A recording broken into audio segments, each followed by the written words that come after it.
Welcome to Mediocre Gaming, and today we're playing Warframe. Well, good morning, good afternoon, good evening, and salutations. Today, you never forget your first. Let's get to it.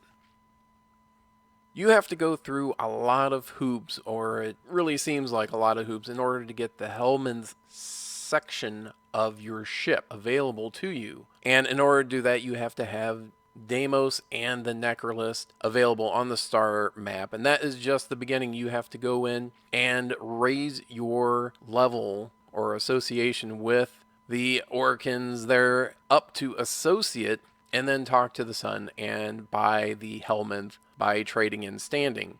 Now, if that didn't make any sense to you, that's okay. The long and the short of it is that you have to go to Deimos, you have to go and do bounties and get stuff from the planet that you can only get from that planet in order to get the Helminth section of your ship. And once you get it, there are possibilities that you will have available to you that you didn't have previously. Additionally, you can find out what happened and why it is there. Now, one of the big reasons to have this section of your ship available to do all these things and jump through those hoops is that you can subsume different warframes. Now, you can't do this with prime warframes. You can only do it with regular warframes just as well. And subsuming a warframe basically will destroy that warframe. Now, why would you want to destroy the warframe? Well, you're going to destroy the warframe to extract one particular ability off of it, and then you can take that ability and put it on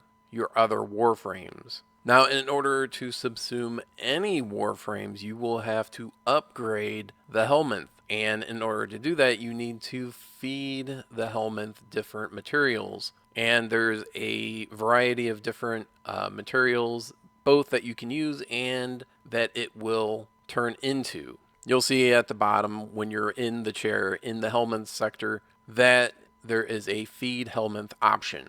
And in order to put any abilities, whether it is a subsumed ability or intrinsic for the Helminth, you'll need certain percentages of different excretions or secretions of the Helminth in order to do so. And in order to get those, you need to feed them different materials that you may or may not have. Now, one of the things that you'll notice is that each time you feed the Helminth the same material, you get diminishing returns. So as you go along, as you get these different secretions building up, you can really only use each type once.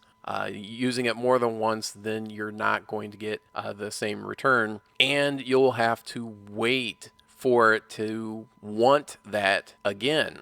So this is a very long process unless you have a lot of materials that you can throw at the Helminth in order to increase those percentages.